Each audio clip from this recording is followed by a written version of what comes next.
একদিন সকালে ভূতু ঘুম থেকে উঠে দেখল তার জানালার পাশে একটা রঙিন বেলুন ভাসছে। তাতে লেখা, যে ধরবে সেই হবে আজকের জাদুকর। ভূতু চোখ কচলাতে কচলাতে, আরে এটা কোথা থেকে এলো?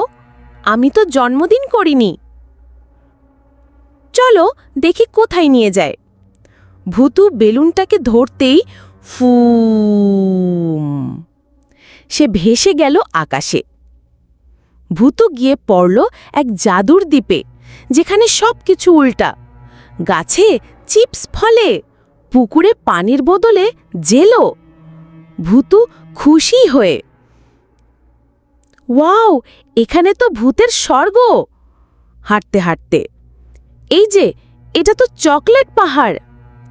হঠাৎ এক বুড়ো ভূত আসে লাঠি নিয়ে, কাপা কণ্ঠে, এই দুষ্টু ভূতু, বেলুন ধরে এসেছ মানে তুমি এখন জাদু পরীক্ষা দেবে।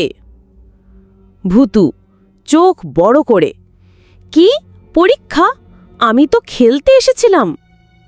বুড়ো ভূত, 3টি কাজ পারলেই তুমি পাবে জাদুর সোনা বেলুন, না পারলে তুমি একদিন ধরে হবে ঘোড়ে ভূত, শুধু ঘড়ি ঘোরাবে। চ্যালেঞ্জ 1, জেলো নদী পার হও, নড়ে চড়ে না বসো। ভূতু হেসে হেসে এক পাখির পিঠে চড়ে উড়ে যায়। চ্যালেঞ্জ 2, চিপস গাছ থেকে 3 রকমের চিপস খুঁজে খাও।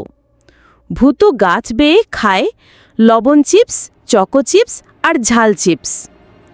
চ্যালেঞ্জ 3, হাসি থামাও না 1 মিনিট। ভূতু হাসতে হাসতে এমনকি হেঁচকে তুলেও থামে না।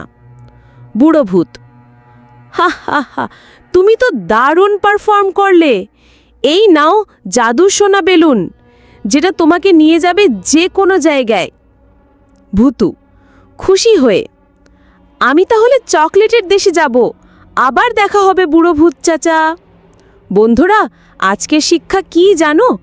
মজা করতে করতেই যদি বুদ্ধি খাটাও, তবে জাদুও হয়ে যায় সহজ। তোমরা হলে কোন বেলুনে যেতে চাও? কমেন্টে লিখো, বালুন, জাদু বেলুন চাই।